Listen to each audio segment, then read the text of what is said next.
It was an exciting day Wednesday as Mass Golf returned to historic Charles River Country Club for the Ouimet Memorial Tournament. I'm Stephen Hanjack for Mass Golf, and the day got started early with a ceremonial tee shot honoring Bob and Joe McDonald.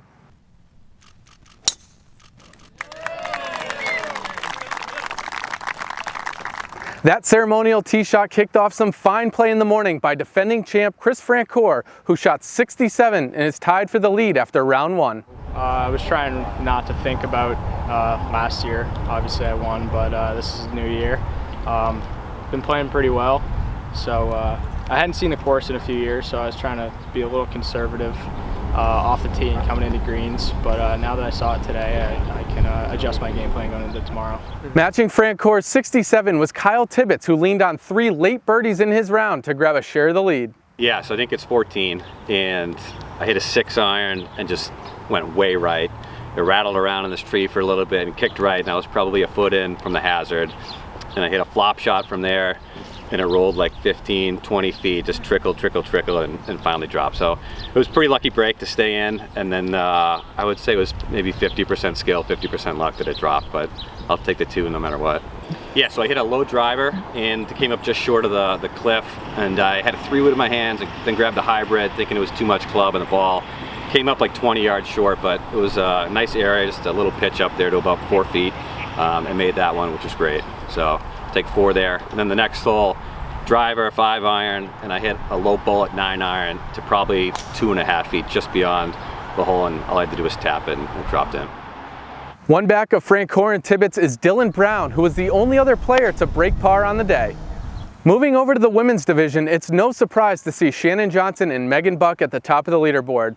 Although she wasn't pleased with the closing stretch, Shannon Johnson leaned on an early eagle to grab that lead.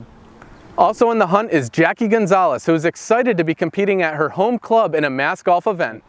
Yeah, it's been great to be playing here today with all the best players around the state.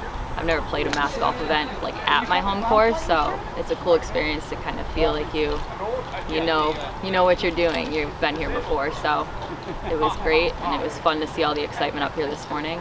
I'm looking forward to having one more round up here. And finally, in the Lowry division, the group of seniors are led by Steven Tasho, who shot an opening round 72.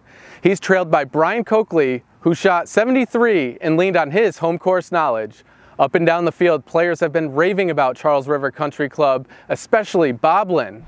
Yeah, well, you know, there's so much history here at this course. Anytime you can get a chance to play here, it's just like it's a real bonus. And like I told you last year at the end there, I was down by 3 shots with 2 to go, and I was just trying to hang on to the top 3 because I knew it got an exemption here, and exemptions are always good.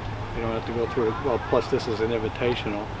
So yeah, it's always fun to play the best courses. Like what was it, 2 weeks ago I got to play Braeburn with an exemption, and like I say, anytime you can get to play any of these historical courses, it's just a bonus. That's a wrap from round 1 of the Ouimet Memorial Tournament here at Charles River Country Club. We'll be back here in the morning before moving over to Woodland Golf Club on Friday.